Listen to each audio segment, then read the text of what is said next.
Hello and welcome to another session of Learn with Optmyzr. My name is Fred Vallaeys. I'm one of the co-founders here at Optmyzr, and I'm also the CEO. So today's session, we're going to talk about Campaign Automator. And to give you some context on that, so many years ago, before I started Optmyzr, in between being at Google, I was consulting and I was helping some people build out accounts. And one thing I started to realize was that accounts tend to be pretty consistently structured.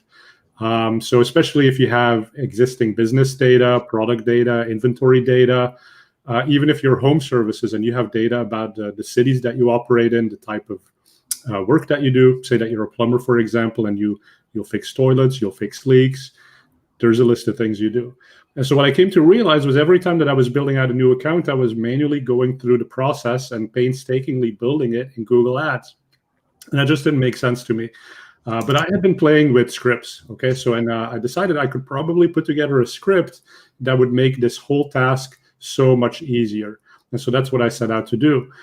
But then I built a script, and quickly I realized that to have a really nicely templated account with multiple campaigns and different ad groups based on what type of product it was, things got really complicated in the script. Now I was writing 100 lines of script code just to define the template.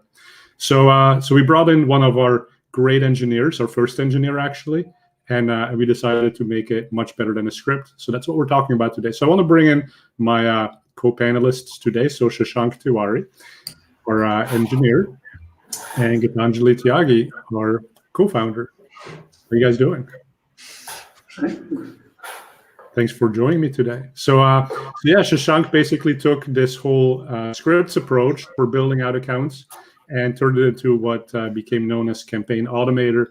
The first iteration was really good, but we thought we could do better, and that's what we're introducing here today, and we wanted to show you that. So we're going to look at Campaign Automator redesign and how you can use it to build out structured accounts. The example we're going to look at today is for an automotive account. And by the way, people joining us, thank you for joining us. If you want to put into the comments where you're coming from, it's always nice to say hello.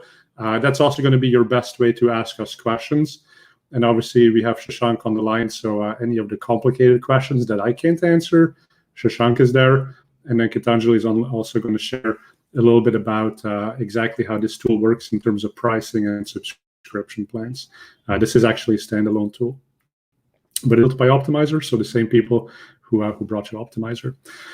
All right. So what you see on the screen right now is the new Campaign Automator, right? And so before I jump into it, I want to show you the data set. So the example we're going to go through here is if you were advertising used vehicles, used cars.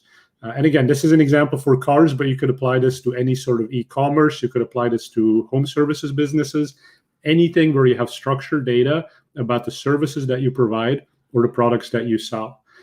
Now, some people, they say, well, does my data have to be in a specific format for it to work for a Campaign Automator and building out campaigns? And that's not the case. You can put literally anything you want. The only thing that matters is what's in this header column. So brand, exterior color, anything that you want to make part of the ad, of the campaign name, of the ad group name, that needs to be in a header. You have to have a column for that. But that's really the only requirement for that. So I've already set up a Campaign Automator template to make this a little bit quicker, but usually you would go and start a new template right here, but the screen that you'll see is pretty much similar to what you get here. Okay, so the first step that you do from your data is you tell us where the data lives.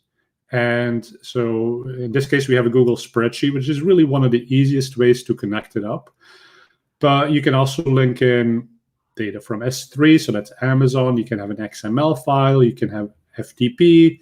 And if you even see a data type or data connection, it's not in here, you can always ask the support team, and we can usually figure out how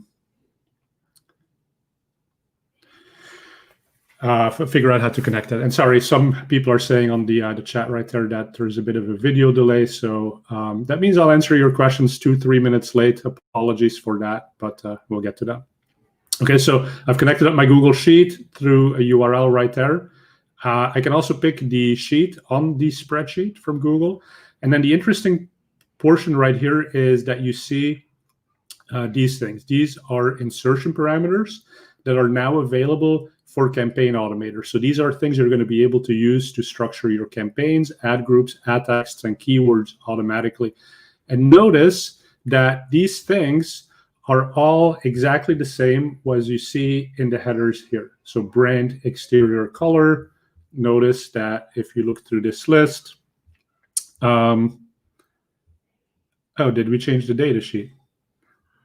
Well, ignore my example there. And Geetanjali, if you know why I'm seeing that wrong, you can tell me. But basically, it would fetch whatever's on that spreadsheet. So let's hit that one more time. I guess I'm looking at a different spreadsheet.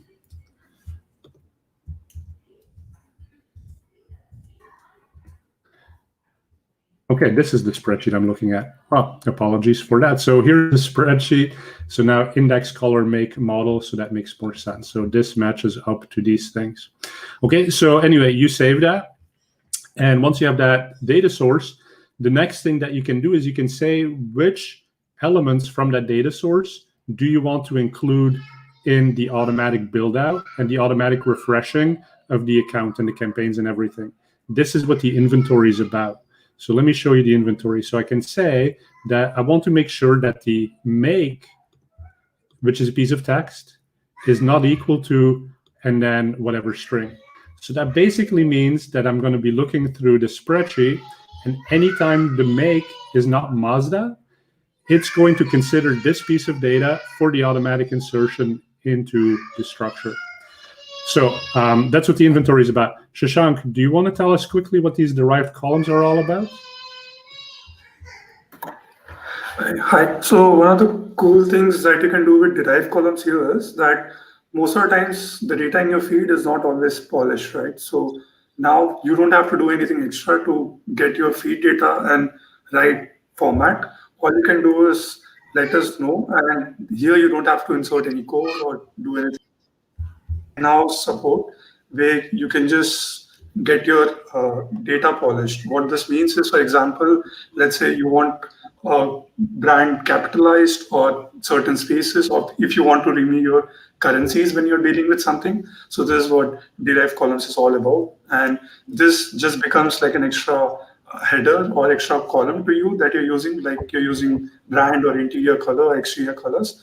The derived column becomes one of the columns that can be dynamically used throughout your template. Right, and this is particularly useful, I think, when you have something like, so you can actually connect a Google Merchant Feed to this tool. Now your Google Merchant Feed gets used natively by Google Ads, right? So you don't necessarily want to go and manipulate that feed and now have Google use something else for your shopping ads. But if you wanted to have some fields that were derived from that for specific use with this tool, that's how you do it without mucking with the original underlying data feed, right? So it kind of gives you a way to do capitalization differently, pull out certain strings differently. So it gives you a lot of flexibility. Yeah. So really cool feature. Yeah. Just to add to that from real world examples, so Shashank probably is being humble and he didn't mention it. So with derived columns, you have so much flexibility that if you can think up a use case or you can think up exactly how you want your data, derived columns can do it for you. So for example, if you want to switch out, if you want to find whether your data, say your brand column has extra spaces, or if it's too long and you want to cut it off after a certain length, or you want to replace data, all of that is very easily possible with derived column. Yeah. So a lot of credit to Shashank here. So and actually we have a couple of people asking questions, right, about the plan. So yeah, let's be upfront about that. We were going to save it to the end, but this is a standalone tool. Okay, so this is something that Optmyzr has built that's separate from your typical Optmyzr subscription. The pricing on this starts at $249 per month for your first account. The additional accounts on top of that start at $89 per account, and then it's kind of a sliding scale, so it gets cheaper as you add more accounts. Now we got Paolo Rossini, longtime user. Thank you for being a longtime user. So you love the script, which was free, which was included with Optmyzr. This one is not. So for people like you, Paolo, we do have the ability to get a very special discount, a really, really, really good discount. So talk to us about that if you were using the script before. It is based on how much script usage you were doing. And guys, I mean, I wish that we could have kept the script around, but the reality, I think, is that it was kind of complicated to maintain. And not from Optmyzr's perspective, but it was really difficult to start doing things like setting up all the different extension types, all the types of, the cool things that I'm going to show you that you can do with the new tool today. And it needed a user interface.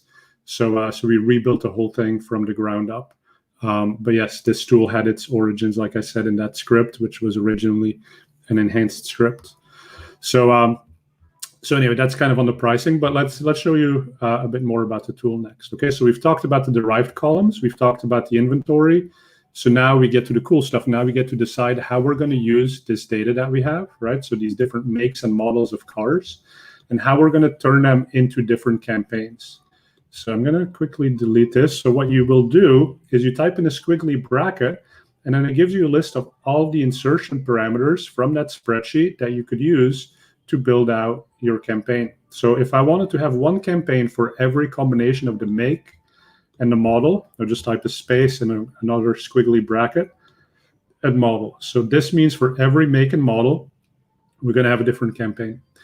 You can then also set up your campaign attributes. Okay, so the campaign attributes, you can choose between things like search, display, DSA, what geo-targeting you're doing. The easiest way to set this up is to use an existing campaign. So you can say, just copy all of my settings or a limited number of settings from an existing campaign. So that might be easier to do in Google Ads. You set up a campaign with all the geo-targeting and everything you need, audience that you need. And then you just say, use that as my reference campaign every time this tool builds a new campaign, because perhaps a new make and model come into inventory. It just looks at that campaign and it replicates the settings. So that's a really easy way to do it, though you can also custom build it if you prefer.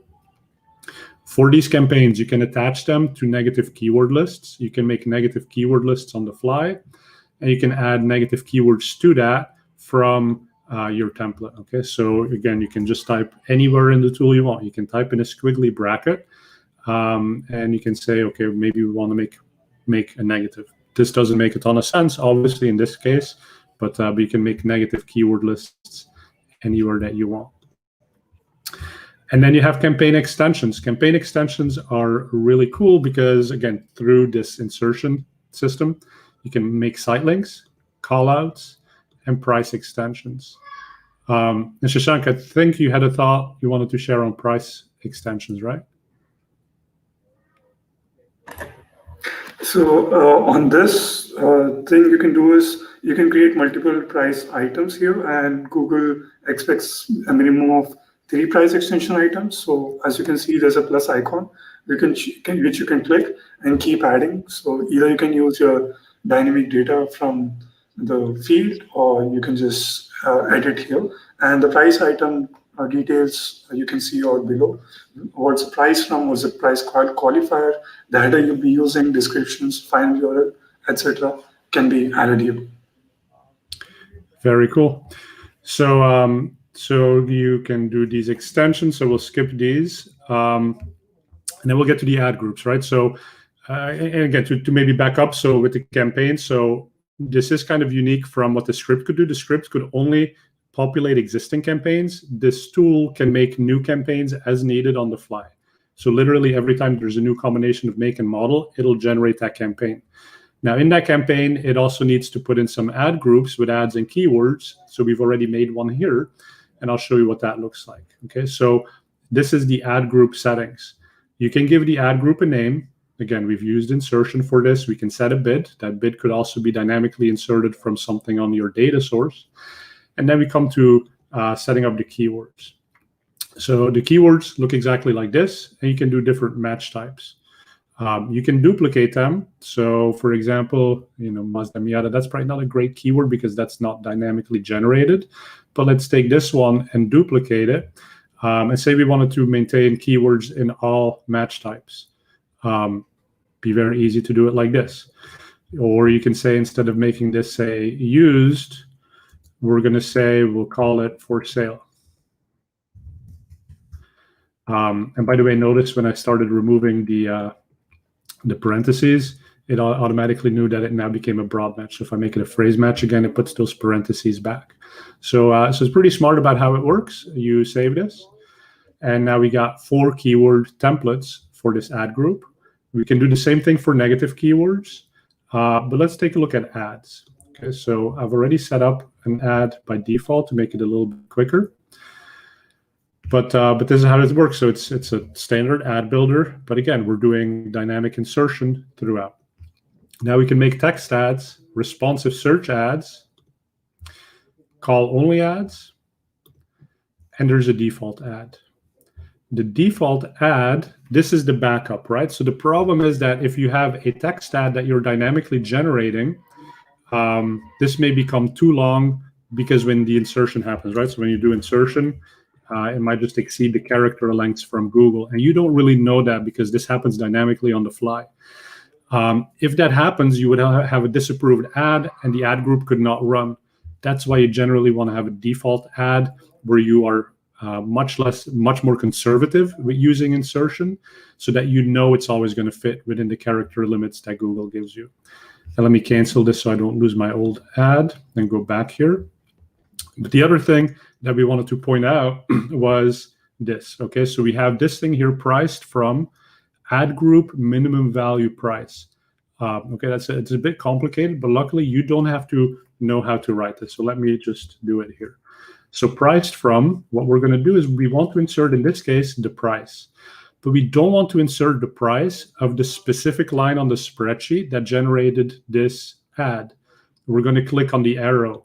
And when we click on the arrow, we see that there's a couple of other options below this now. So we can insert, like normally, the value, but we could also insert the minimum value.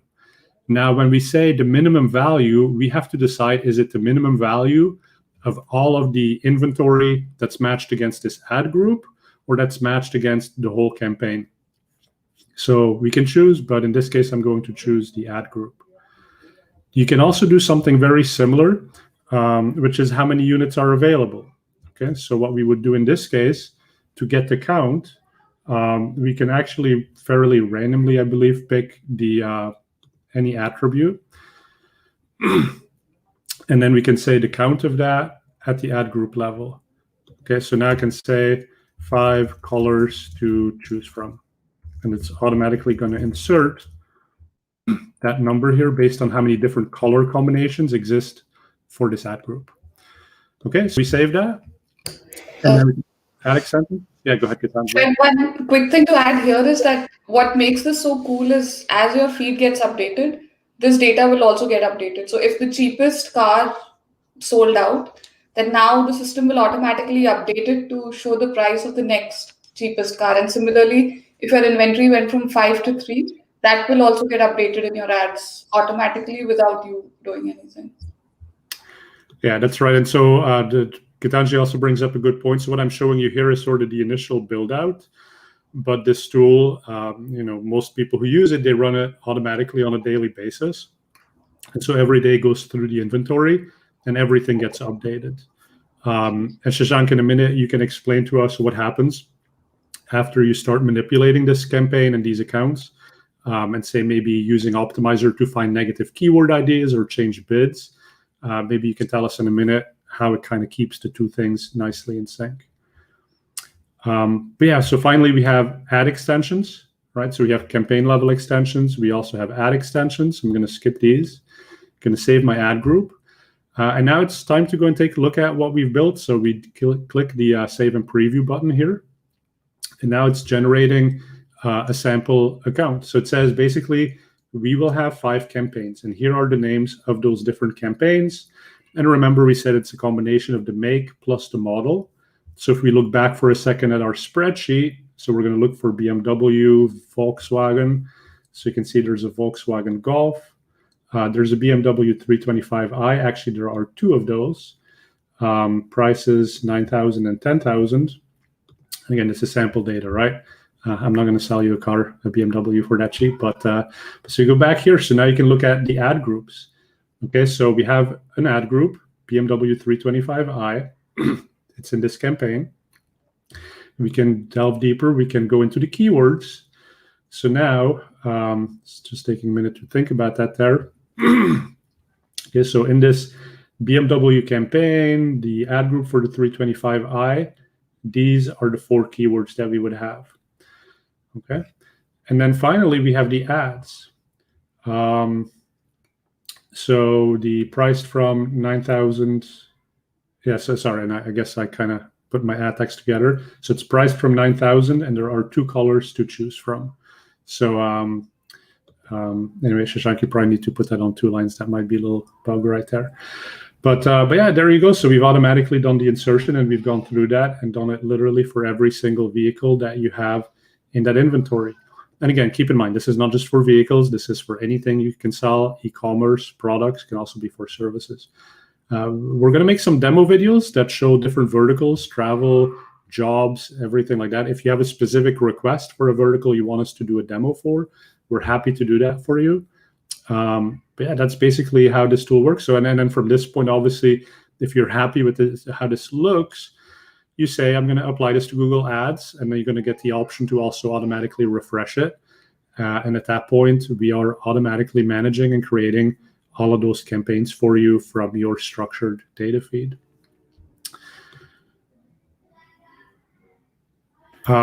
Price extensions via feed XML, Shashank. Yeah, it should be possible. The way the feed changes with the next run, we'll just update it exactly what your feed is for. So we take that data and it should be doable. Yeah.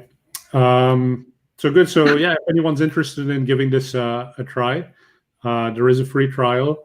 Again, the pricing for new customers who've never used Optmyzr before is at $249 for your first account, and then $89 for the additional accounts. If you're an existing Optmyzr subscriber, we will discount that for you. So reach out to the support team.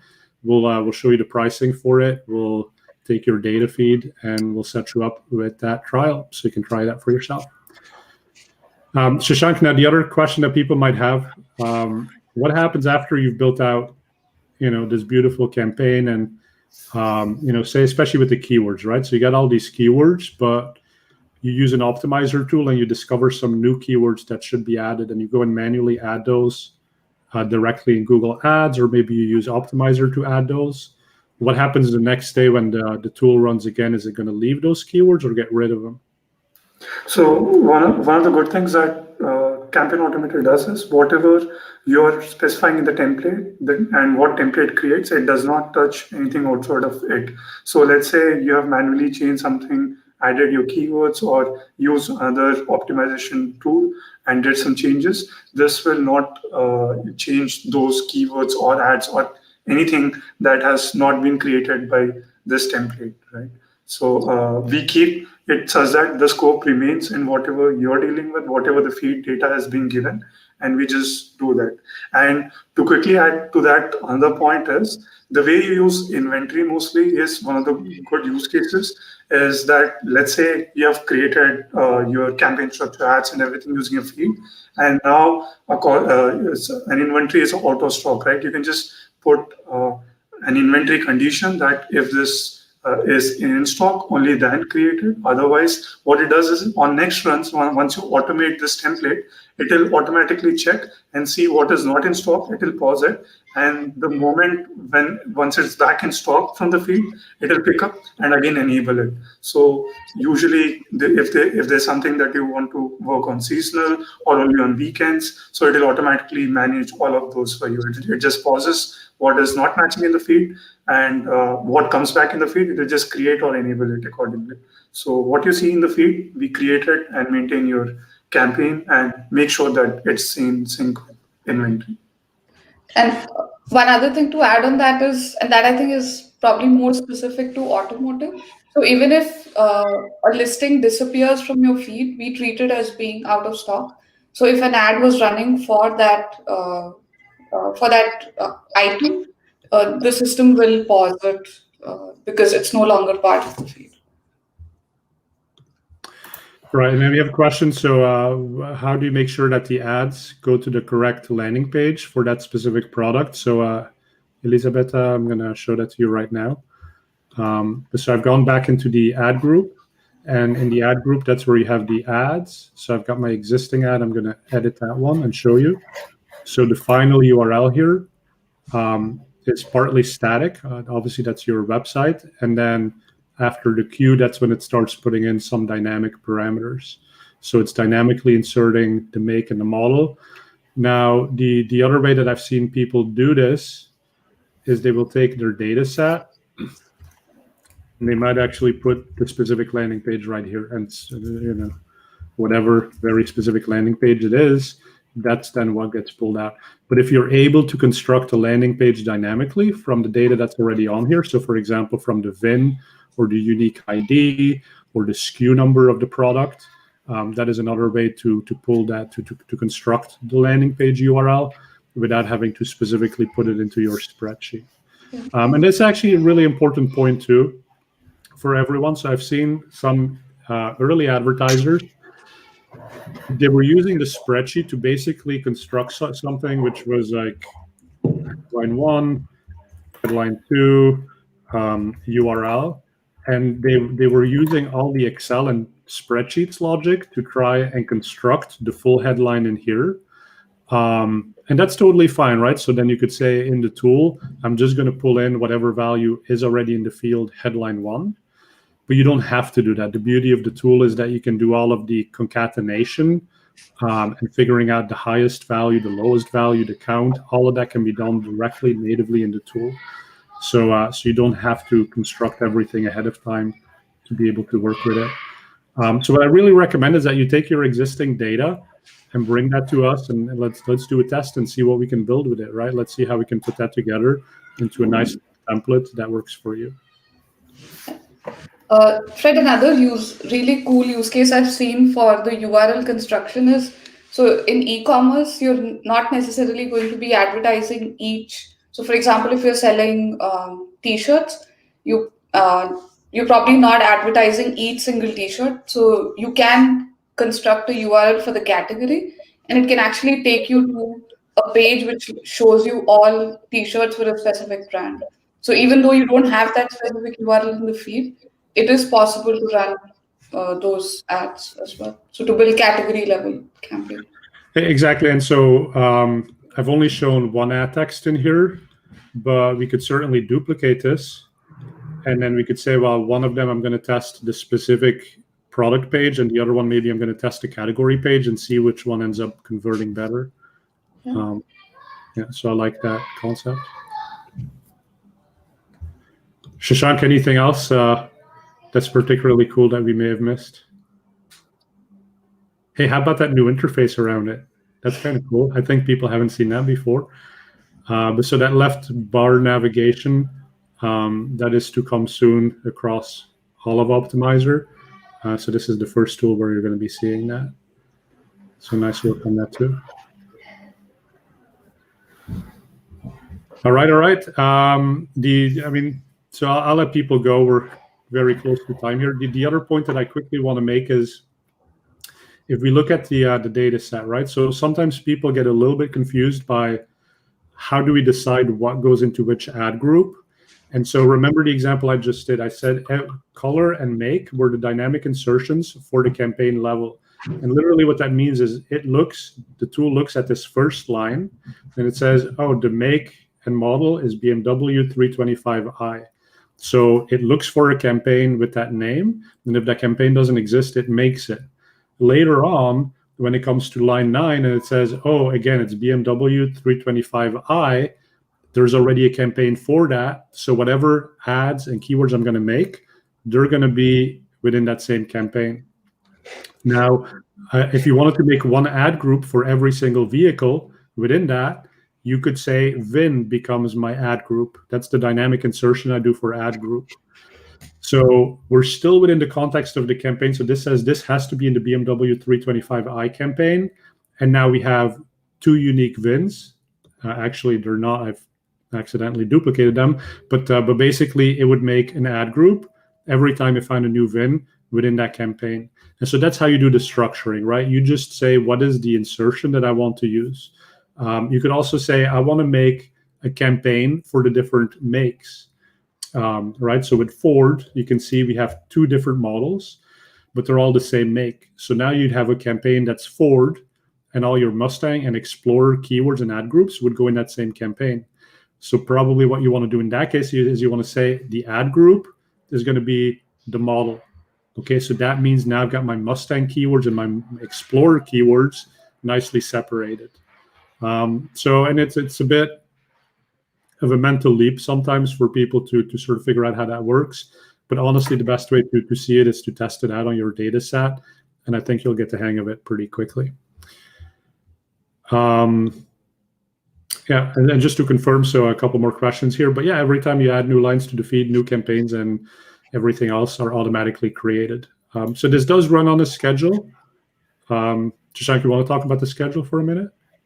Yeah. So there's a capability. Once you have created this template, all you have to do is go and set a frequency that it'll automatically run on. So let's say you know that you can set a daily or a weekly, or depending on the frequency which you want, you can set a frequency that this template should run. And let's say if you have set it on daily, what we'll do is anything that has changed since yesterday, it will just create all of those. So any lines or any new thing that comes in your feed, it will automatically create campaign and everything else with it.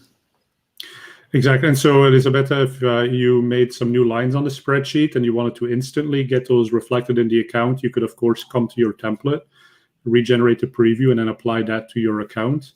Or otherwise, you'd have to wait until your next scheduled run of that tool. But the idea, the concept is really that, you have your existing data feed. And that's why we connect with FTP, with CSV, with S3 from Amazon, so that you can connect to the underlying business data wherever that lives. You set up the template that sits in between, and from that point forward, you don't really have to think about, okay, what am I changing in the spreadsheet? It just looks at your actual business data and makes sure that within a couple of hours of those changes happening, it's reflected in your account. So you're not wasting money on things that you don't actually sell. The other thing that I think, by the way, that we haven't really talked about, but the inventory filters, that's really about making sure you don't advertise things you don't sell. But the inventory filter, where I said, okay, I want to do this template is for the brand BMW and this template is for the brand Tesla, what that enables me to do is actually have different ad templates.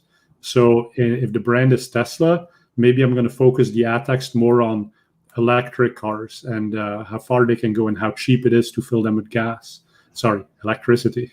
Whereas in the other ad groups, the other campaigns, I would have different ad text. So that's the other thing that the inventory filter allows you to do, is really kind of segment your account to make it super relevant. And we've got some case studies, by the way, on the Optmyzr website. So we've seen some advertisers using this, seeing more than 20% improvements in conversion rates, just based on the fact that when the user sees the keyword, the ad is hyper relevant, and when they get to the product page, it's exactly what they were looking for, and it's actually available. So that can really drive up conversion rates, and obviously that means that for the same dollars that you put in, you're going to get a lower CPA or a higher return on ad spend. There is another use case for templates, which we probably didn't, which may not be obvious. So you can also use it to launch entirely new ad copy that you want to test. So for example, if you have a sale coming up, or if Black Friday is around the corner, you can just go to your template, add another template for Black Friday, and the system will automatically create those ads. And once it's over, you can just come and remove that template and the system will pause them. So that's another use case for it. So you can come and edit your template after you've created it. Nice. It's another great use case. So Adrian's asking about the fallback option. So yes, Adrian, so I'm showing you here the ad section. So I've created a new ad, but instead of making a dynamic one, I can say default ad. So I want to include a default ad, and then generally the thinking is that you use very minimal insertion in here. It might even be a completely static ad, because that's the only way to know that it's never going to exceed the character lengths. And so that default ad, that just sits in the ad group. Now for us, there's no way, So Shashank, correct me if I'm wrong here, but we go through everything. We generate the ads, and so we know if it exceeds the character limits, and if it does, then we put in the fallback, right? Yeah, that's what we do. Yeah.